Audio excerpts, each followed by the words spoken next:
माननीय वित्त मंत्री श्री निर्मला सीतारमण जी ने 20 लाख करोड़ के राहत पैकेज में एमएसएमईज को राहत देने के लिए कई अनाउंसमेंट किया है, जिसमें उन्होंने एमएसएमई के डिफिनेशन को भी अब बदल दिया है, जिससे अब वो बिजनेसेस भी एमएसएमई में रजिस्ट्रेशन करा सकेंगे जो प्लांट एंड मशीनरी या इक्विपमेंट में इन्वेस्टमेंट अमाउंट ज्यादा होने की वजह से रजिस्ट्रेशन नहीं करा सकते थे, जिससे उन्हें एमएसएमईज को दिया जाने वाला बेनिफिट नहीं मिल पाता था।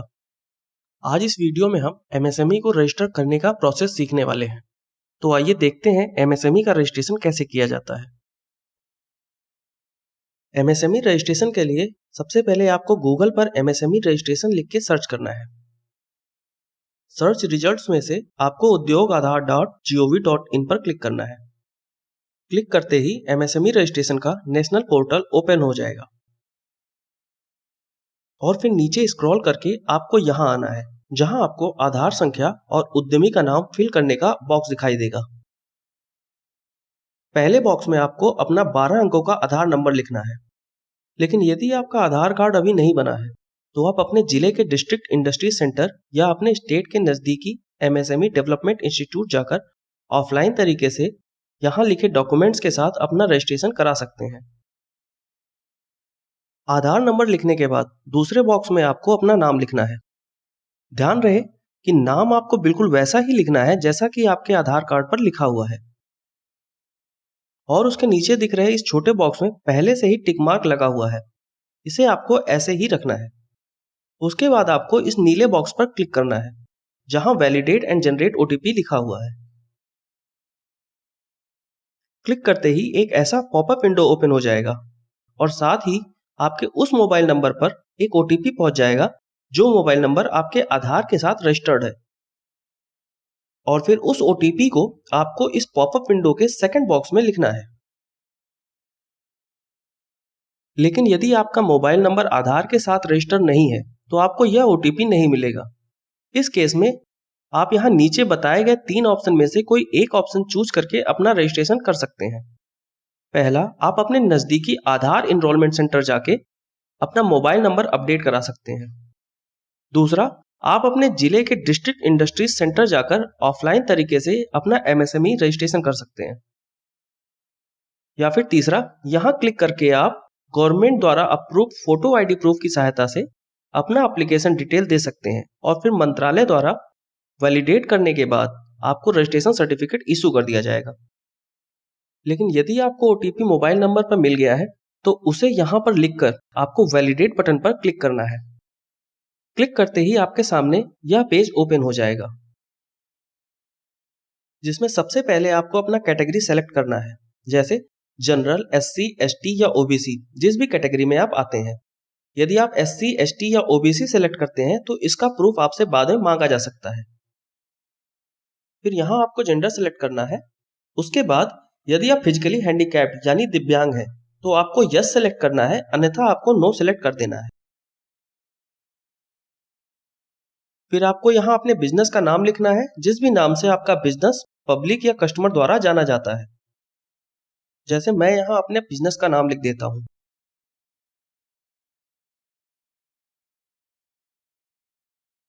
नाम के बाद आपको ऑर्गेनाइजेशन का टाइप सेलेक्ट करना है कि आप किस रूप में अपना बिजनेस चलाते हैं, जैसे proprietorship, HUF, partnership, society, company etcetera.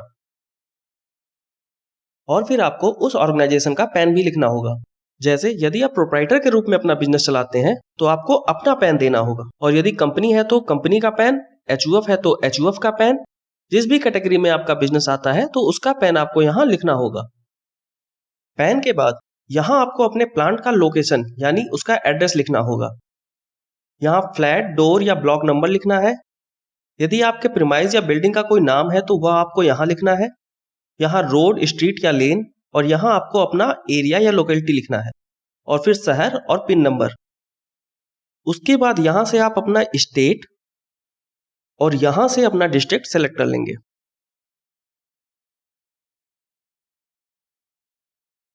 और यदि आपके पास एक से ज्यादा प्लांट है तो आपको यहाँ ऐड प्लांट पर क्लिक करके उस दूसरे प्लांट का डिटेल भी लिखना होगा। प्लांट लोकेशन के बाद आपको अपने ऑफिस का एड्रेस भी लिखना होगा। यदि ऑफिस का एड्रेस प्लांट के एड्रेस से अलग है तो वह नया एड्रेस लिखना है, और यदि प्लांट के लोकेशन पर ही आपका ऑफिस है तो प्लांट का एड्रेस ही आपको यहाँ लिखना होगा।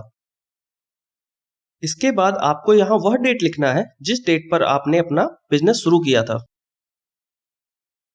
यहाँ पर आप जिस इंटरप्राइज के लिए रजिस्ट्रेशन करा रहे हैं, यदि उसका पहले से चाहे एमएसएमई या स्मॉल स्केल इंडस्ट्रीज के रूप में कोई रजिस्ट्रेशन था, तो उसका रजिस्ट्रेशन नंबर भी यहाँ लिखना होगा।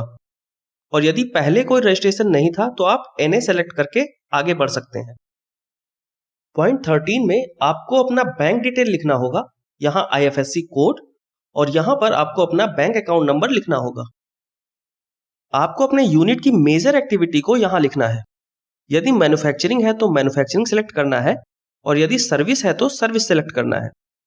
और यदि आपकी यूनिट मैन्युफैक्चरिंग और सर्विस दोनों एक्टिविटी में शामिल है, तो आपके बिजनेस का अगर मेजर वर्क मैन्युफैक्चरिंग है तो आप मैन्युफैक्चरिंग सेलेक्ट करेंगे, या अगर आपके बिजनेस का मेजर वर्क सर्विस है तो आप सर्विस सेलेक्ट करेंगे।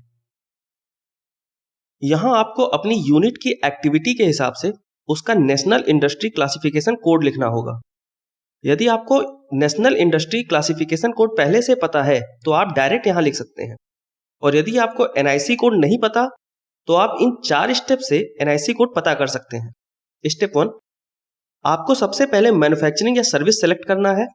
स्टेप 2, फिर यहाँ 2 डिजिट कोड में से आपको बिजनेस एक्टिविटी सेलेक्ट करना है, जैसा कि हम लीगल एंड एक्टिविटी सेलेक्ट कर लेते हैं।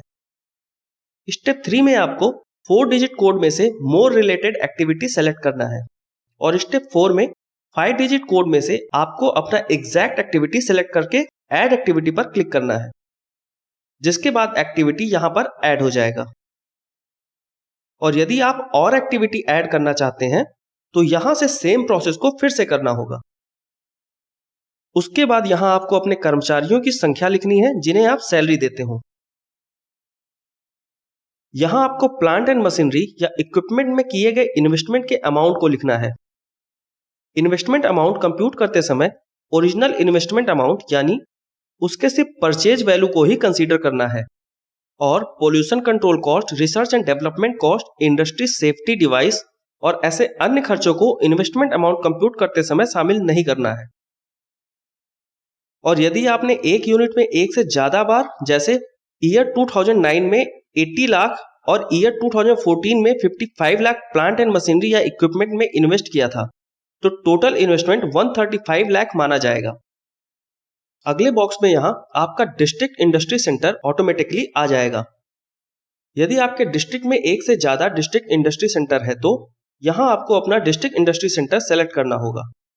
इसके नीचे दिख रहे बॉक्स पर आपको टिक मार्क ऐसे ही रहने देना है और फिर सबमिट बटन पर क्लिक कर देना है।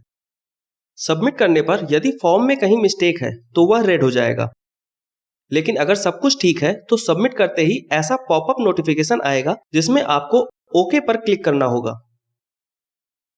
ओके पर क्लिक करते ही फिर से एक ऐसा पॉपअप विंडो ओपन हो जाएगा, और साथ ही आपके उस मोबाइल नंबर पर एक ओटीपी आ जाएगा।